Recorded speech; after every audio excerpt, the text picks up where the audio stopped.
Salut à vous, bien-aimés dans le Seigneur. Nous vous bénissons de la part de Dieu notre Père, par Jésus-Christ, le seul Seigneur, le seul Sauveur, celui qui est, qui était et qui revient bientôt, qui revient prendre son Église, le roi des rois. C'est encore votre frère, l'esclave inutile de Christ, Yannick Stéphane, serviteur et enseignant de la parole de Dieu. Je suis encore à la montagne de Dieu, chapeau de Napoléon, avec l'homme de la montagne, l'homme de feu, Papa Gédéon, comme vous le savez. Sommes toujours là pour prier, pour intercéder pour la nation, pour prier pour les bien-aimés dans le monde, pour prier pour nos vies, pour prier pour nos nations, pour prier pour nos dirigeants. Et nous voulons nous parler de ce qui monte à cœur, qui monte dans nos cœurs, c'est parler d'avoir horreur du mal. Dieu avait demandé à l'homme de ne pas manger l'arbre de la connaissance du bien et du mal. Mais malheureusement, l'homme a mangé cet arbre et aujourd'hui, il y a une certaine connaissance du bien et du mal. Et aujourd'hui, on voit que le mal se répand à une vitesse phénoménale. Amen. Le mal aujourd'hui, avec les nouvelles technologies, sont exposés. Vous voyez des gens aujourd'hui qui n'ont plus la notion du mal. Les gens qui se réjouissent du mal. Romains chapitre 12, verset 9 dit quoi? Que la charité soit sans hypocrisie, ici de l'amour, et ayez en horreur le mal et attachez-vous fortement au bien. L'Écriture demande d'avoir en horreur le mal. Pourquoi? Parce qu'on vit un temps où le mal est exposé de façon spectaculaire.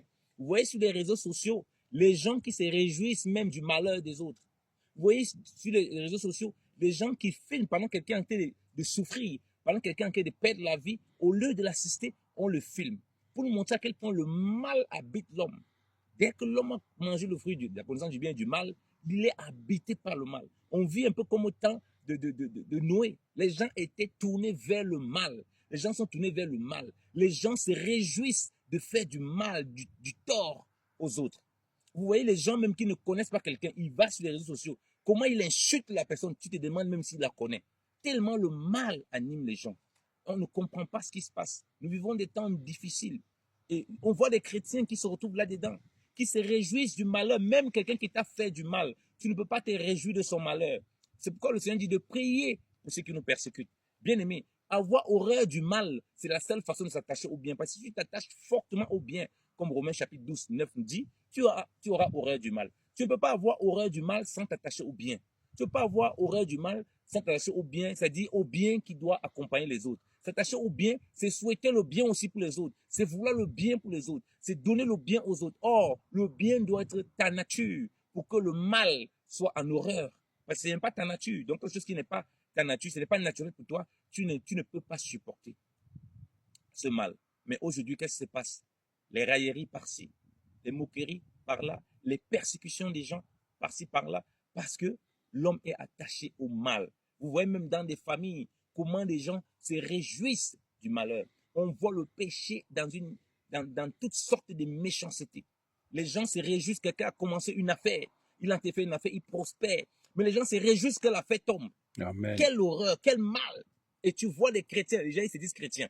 Ils se réjouissent de voir quelqu'un qui a commencé une affaire. Même si c'est son affaire, il fait des choses qui ne sont pas bien. Prie pour lui que Dieu le délivre. Prie pour lui qu'il connaisse et qu'il marche dans la vérité. Mais ne prie pas pour son malheur. Ne prie pas pour sa chute. Parce que quand il chute, c'est des familles qui tombent. Il y a des gens qui se réjouissent que quelqu'un a perdu son travail. Parce qu'on dit, oh, il était trop orgueilleux. Il s'est vanté trop. Non, tu dois pleurer plutôt. Parce que quand il perd ce travail, s'il avait une famille, s'il avait une situation, après il se retrouve dans une situation compliquée. Donc tu ne peux pas te réjouir du malheur des autres. Ça, c'est aussi le mal.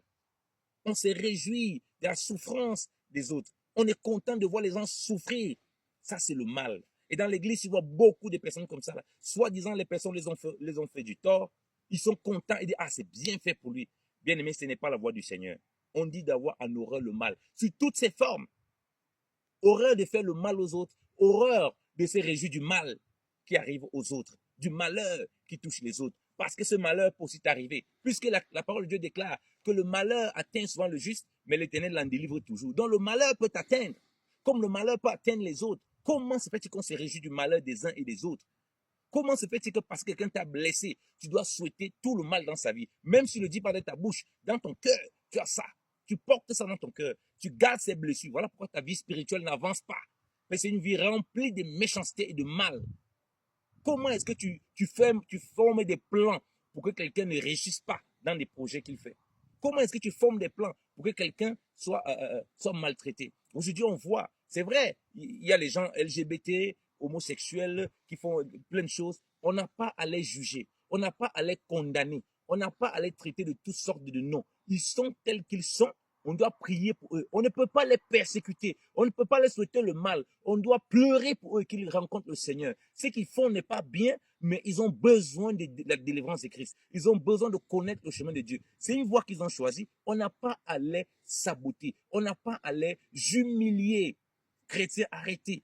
Il y a des personnes qui humilient, qui se réjouissent de voir qu'on a pris quelqu'un, un homosexuel ou bien quelqu'un qui est LGBT, qu'on le lapide. On publie ces vidéos, on propage la haine, on propage le mal. On prend ces vidéos, on a lapidé, on a fouetté, on a tabassé, on a humilié, on a déchiqueté les habits de ces personnes. Bien aimé, ce n'est pas la voie du Seigneur.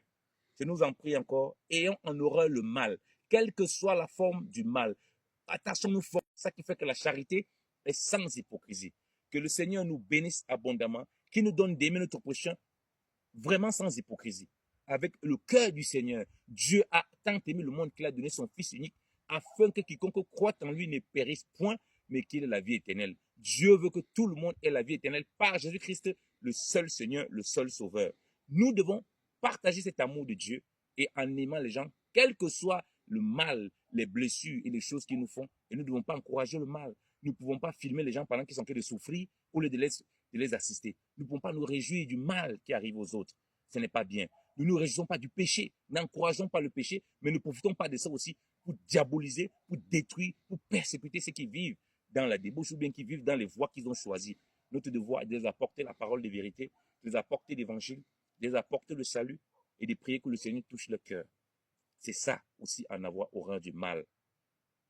Horreur du péché et horreur aussi de persécuter ceux qui pêchent. Horreur aussi de maltraiter, de malmener. Tu rentres dans un milieu comme ça, tu vois quelqu'un parce qu'il n'est pas chrétien, ou bien parce qu'il est un peu bizarre, parce qu'il est peut-être homosexuel, tu commences à avoir un sentiment bizarre. Tu le regardes avec un regard méchant. Tu le regardes avec un regard, tu ne peux même pas le servir. Et si quelque chose lui arrive, tu dis bien fait pour lui. Bien aimé, ce ne sont pas les voies du Seigneur.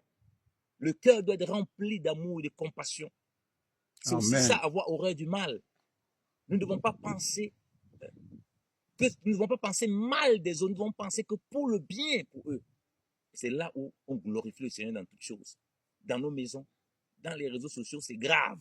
Les gens propagent que la haine et le mal. Mais ce n'est pas le cas pour toi si tu entends cela. Et reçois le Seigneur Jésus-Christ comme Seigneur et Sauveur si tu n'as pas encore reçu.